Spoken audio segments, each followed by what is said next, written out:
Hi friends, ఈరోజు మనం 9th class maths first chapter 12 numbers చెప్పుకుంటున్నాము. దాంట్లో ఎగ్జాంపుల్ 3 ఓకే ఏముందంటే find 2 rational numbers between 3 and 4.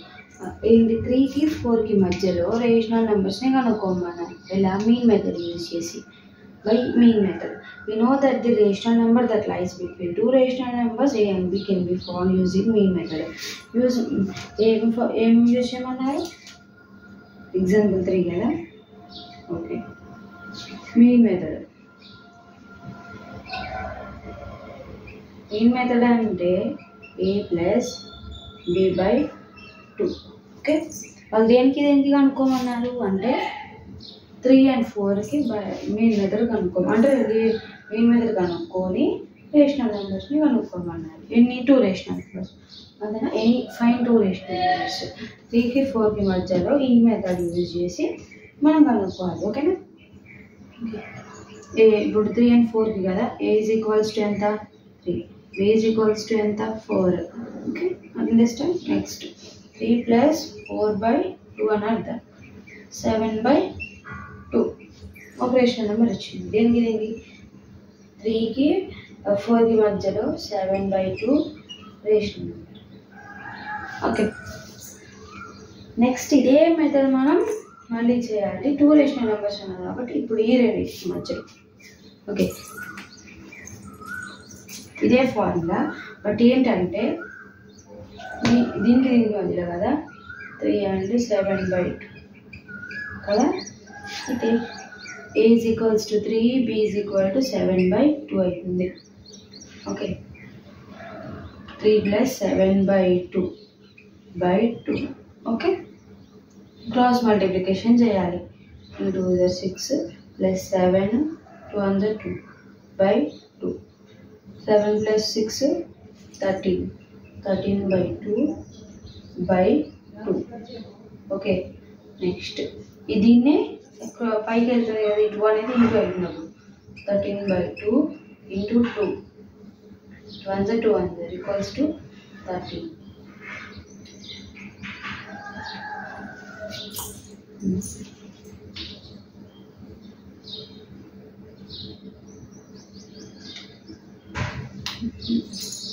ఇక్కడ మిస్టేక్ అయినా ఇక్కడ ఈ 2ని కిందకు వస్తుంది డినామినేటర్కి. అప్పుడు ఏమవుతుందంటే ఈ 2 అనేది ఇక్కడికి వస్తుంది కదా. 13 by 2 into 2 అవుతుంది. అప్పుడు 13 by 4 అవుతుంది. అంటే 3 13 by 4 7 by 2 4 ఇది. ఓకే, అర్థమైందా friends? a plus b by 2. This is the mean method. Example 3. ఇంకొక ఎగ్జాంపుల్ దీన్ని బట్టి చేద్దాం మనం మామూలుగా చూసుకొని. డూ దిస్ 5 దిస్లో ఉంది కదా. డూ దిస్లో first problem find any 5 rational numbers between 2 and 3. మనం ఒక 2 రేషనల్ నెంబర్స్ అనుకుందాం. 2 and 3కి మధ్యలో 2 రేషనల్ నెంబర్స్ అనుకుందాం. Okay, a plus b by 2. Okay, a అంటే ఏంటి? 2. b అంటే ఏంటి? 3. Okay, a equals to 2, b equals to 3. 2 plus 3 by 2 అంటే 5 by 2. అంటే ఇక్కడ వరకు ఇటు వరకు ఇక్కడ వరకు మనం ఏమొచ్చింది? 2 5 by 2 3. ఓకే, ఇది. నెక్స్ట్ మనం దీనికి మధ్యలో కనుక్కుందాం. 2కి 5 by 2 మధ్యలో. అప్పుడు a plus b by 2. 2 plus 5 by 2 by 2. ఇప్పుడు 2 2s 4 ప్లస్ 5 2 1s ఇక్కడ బై 1 అనుకోవాలి మనం. 2 2s 4 5 1s 5 2 1s 2 బై 2. ఈ 2 అనేది ఇక్కడికి వస్తే 4 ప్లస్ 5 9 by 2 ఇంటూ ఇక్కడ ఉన్న 2 ఇక్కడికి వస్తుంది 9 by 4. అంటే 2 9 by 4 5 by 2 3. ఈ విధంగా చేయాలి మీన్ మెథడ్ అంటే. ఓకేనా ఫ్రెండ్స్?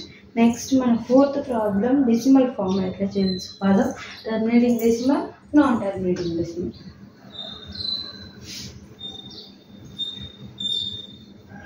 టెన్త్ క్లాస్లో అయితే టర్మినేటింగ్ నాన్ టర్మినేటింగ్ అంటే 2n 5n వస్తే అట్లా మనం చేసాం కదా terminating non terminating.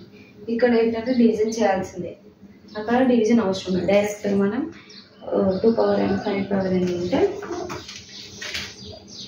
Terminating additional non terminating తెలుసుకోవచ్చు.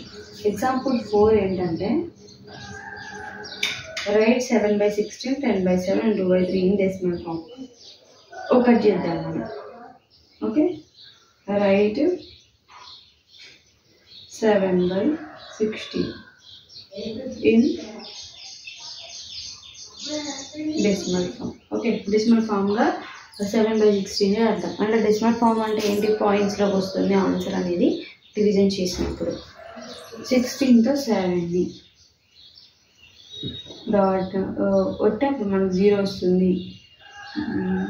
16 4 64, 6 10లో 4 పోతే 6 పాయింట్ కాబట్టి 0. నెక్స్ట్ 3 48, 5 10 10లో 8 పోతే 2, 5లో 4 పోతే 1 పాయింట్ కాబట్టి 0. 7 16 7 135, సారీ 112, 16 7 112, 1 10లో 2 పోతే 8 పాయింట్ కాబట్టి 0. 16 5 80. ఓకే, ఇప్పుడు రిమైండర్ ఎంత వచ్చింది, 0. రిమైండర్ అయితే ఎప్పుడైతే ఎండ్ అయిపోయిందో 0 వచ్చిందో అది ఏం డెసిమల్ నెంబర్ అంటామంటే టర్మినేటింగ్ డెసిమల్ నెంబర్.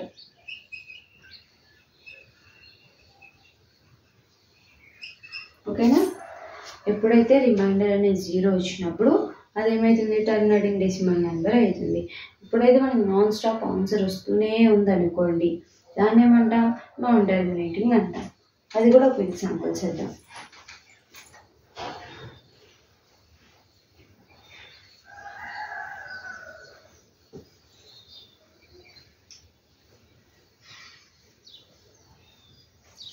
చేస్తున్న కొద్దీ ఆన్సర్ వచ్చేదాన్ని ఏమంటాం, non terminating.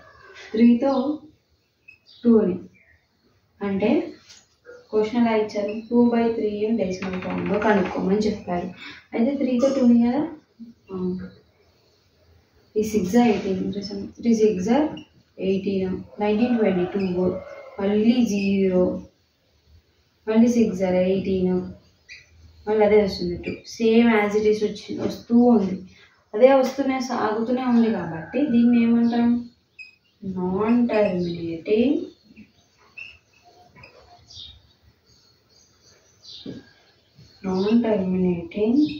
Recurring decimal. Okay, non terminating recurring decimal అయితే మళ్ళీ ఇంకోటి వేరే చేద్దాం. ఎందుకంటే ఇక్కడ బాగా చేయాలి.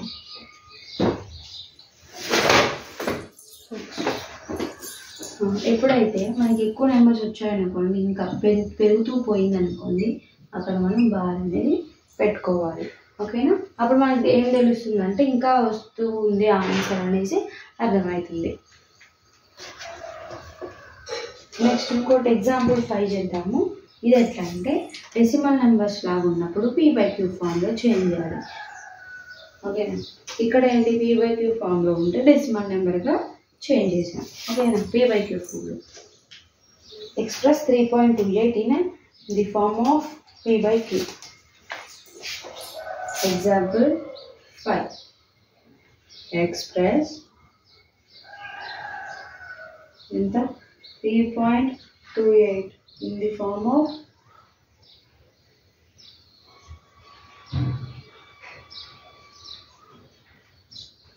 p/q. p/q ఫామ్లోకి ఏమన్నారు, చేంజ్ చేసుకోవాలి 3.28ని. ఓకేనా ఫ్రెండ్స్, 3.28 అంటే ఏమైంది, p/q ఫామ్లో చేంజ్ చేసుకోవాలంటే ఫస్ట్ ఆఫ్ ఆల్ 3.28 అంటే ఫస్ట్ యాజ్ ఇట్ ఈజ్గా మొత్తం నెంబర్ని రాసుకోవాలి 328. ఓకే, పాయింట్ని మనం ఏమనుకుంటాము 1గా అనుకుంటాము. నెక్స్ట్ పాయింట్ తర్వాత ఉన్న నెంబర్స్ని 0 అనుకుంటాం. 100. ఓకేనా, తర్వాత దీన్ని ఇప్పుడు మనం క్యాన్సిల్ చేసుకున్నాం. 2 1s are 2 6s are 12, 2 4s are 8, 2 5s are 10, 0, 2 8s are 16, 2 2s are 4, 2 2s are 4, 2 5s are 10. ఇక్కడ ఏమొచ్చింది 82/25. ఓకేనా ఫ్రెండ్స్, మీకు మళ్ళీ అర్థం కదా, క్యాన్సిలేషన్ మళ్ళీ చూద్దాము.